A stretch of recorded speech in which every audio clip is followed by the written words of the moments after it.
Kendrick Lamar didn't name drop. He didn't throw shots. But somehow, one verse on a Clipse track has major record labels on edge. Why? Because the moment you combine Kendrick's lyrical precision with Pusha T's fearlessness and drop it on a project backed by Pharrell, the entire industry holds its breath. This isn't just about a song. It's about power, control, and what happens when artists stop playing by the old rules. One verse from Kendrick was enough to make a major label hit pause. When Clipse submitted the track Chains and Whips featuring Kendrick Lamar, Def Jam made a bold move. They asked for edits, not to the beat, not to the hook, but to Kendrick's verse. The label reportedly told Pusha T to reach out and get Kendrick to change it. No profanity, no controversy, just too much presence. That one request revealed something bigger: fear. Because Kendrick's words weren't aggressive, they were clear.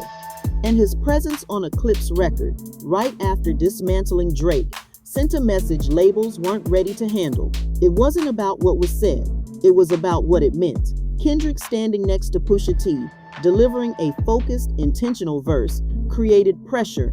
Def Jam saw the weight of it, and they blinked. The ask to censor wasn't about business, it was about control. And when you ask an artist like Kendrick to dilute his voice, you've already lost the message. If you're here for the truth behind the industry, not just the headlines, hit that subscribe button, because this story, it's just starting. Instead of compromising the verse, Pusha T walked and paid millions to do it. Pusha T had 3 albums left under Def Jam, but instead of playing by their rules, he paid to leave, 7 figures out of pocket. Not because of bad blood, not because of failure, but because of one verse. Because he refused to ask Kendrick to change anything. That payment wasn't about breaking a deal, it was about protecting integrity. Pusha could have waited. He could have negotiated. Instead, he sent a message. If the label doesn't respect the art, he's gone. That's not industry politics. That's a stand. That kind of exit sends shockwaves.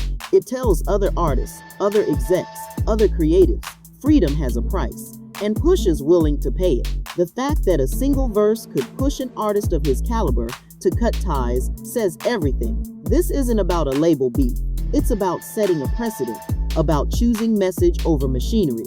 And it worked, because the verse stayed exactly as it was.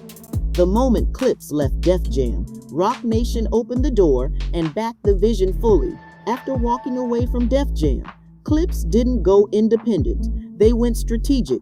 Roc Nation stepped in, offered a platform, and gave them space to breathe. And that's not just a business move, it's a culture shift. Roc Nation didn't ask for edits. They didn't flinch at Kendrick's verse. They embraced it. That tells you everything about how serious this project is. Let God sort him out. Dropping July 11 isn't just a Clipse album. It's a banner, a signal that real artistry still has a home. With Pharrell producing and Kendrick holding ground on Chains and Whips, the energy is different. It's protected. Roc Nation isn't just letting this happen. They're backing it fully. And the rest of the industry knows it, because once an artist walks away from a giant like Def Jam and finds even more power at Roc Nation, it shifts how everyone thinks about freedom, pressure, and what's actually possible. It wasn't what Kendrick said, it was what his presence triggered. Let's be clear, Kendrick's verse didn't diss anyone. No jabs, no callouts, but it still sparked everything. Why? Because sometimes a voice alone carries weight. After Not Like Us, anything Kendrick touches feels loaded. His tone, his timing, his message. On Chains and Whips, he didn't need to go after anyone. His mere presence next to Pusha T said enough.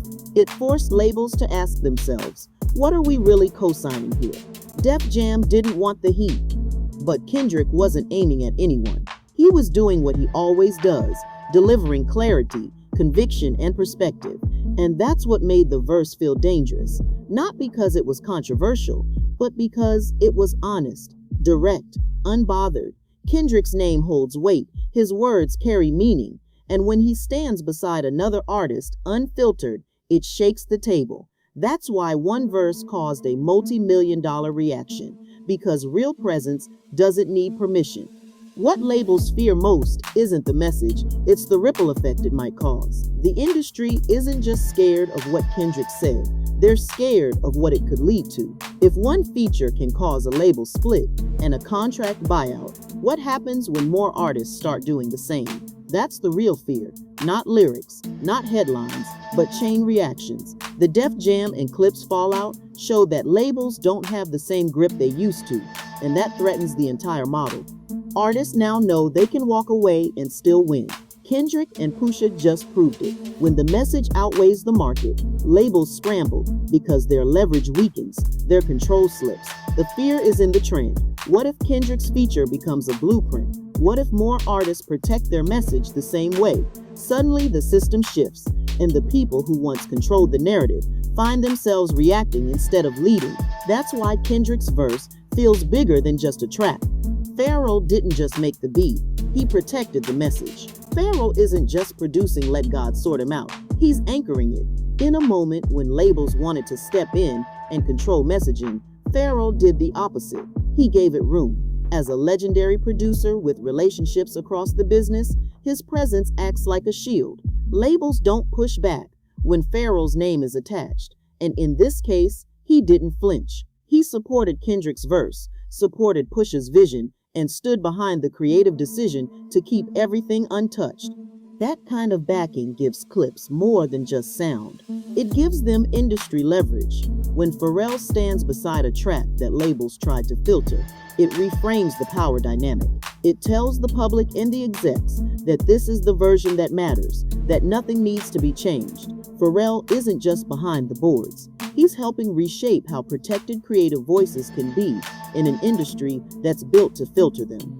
Kendrick didn't need to explain. His fans understood immediately.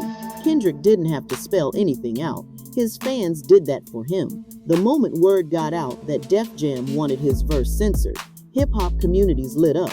Reddit threads, Twitter debates, YouTube comments, all dissecting what the verse meant, even without disses. People could feel the message between the bars. They noticed the tension in the delivery, the decision to keep things uncut, and the boldness of Pusha standing firm. And when the switch to Roc Nation was confirmed, it only added fuel. Fans aren't just listening, they're translating. They know when something has been compromised and when something's real. Kendrick's legacy has always been about honesty, subtlety, depth. His fans expect him to say something, even when it's quiet. And this time, he did. Without a diss, without a headline, he made a verse that sparked movements, because sometimes the words you don't say are louder than the ones you do.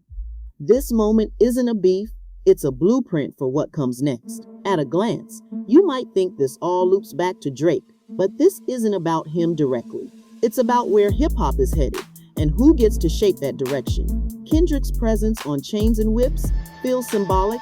He's not playing into trends, chasing algorithms, or pandering to labels.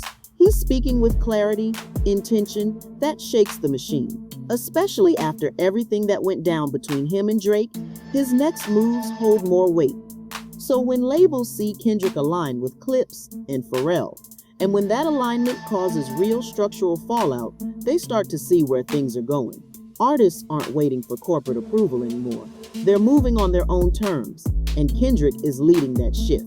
This isn't about one feud, it's about a cultural realignment, and the fact that a single feature can trigger this much disruption proves just how serious that shift really is. Even before release, this album feels like a declaration.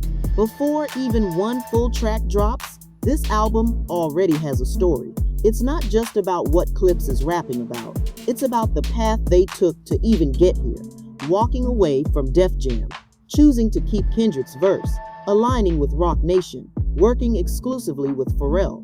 All those moves are part of the message, and that message is clear.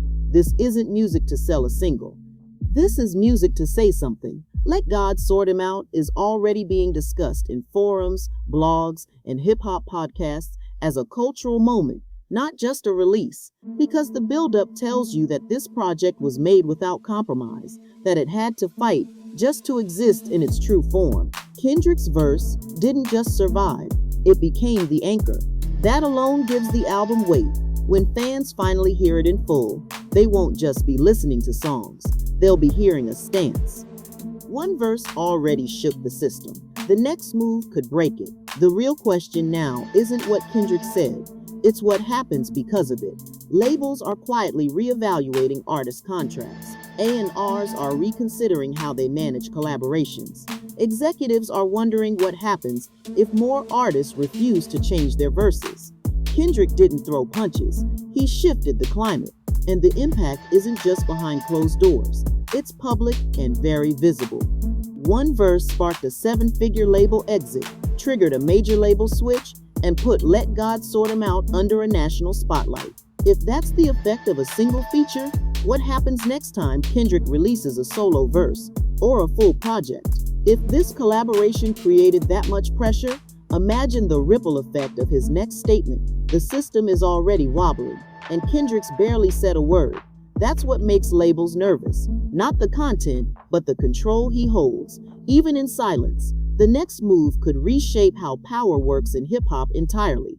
Kendrick Lamar didn't name names, but he didn't have to. One verse, one track, and labels are scrambling to control the story. Pusha T paid the price to keep it pure. Pharrell stood behind it. Roc Nation carried it. And the fans, they heard it loud and clear. Subscribe now, because the next time Kendrick steps on a track, the whole game might shift again.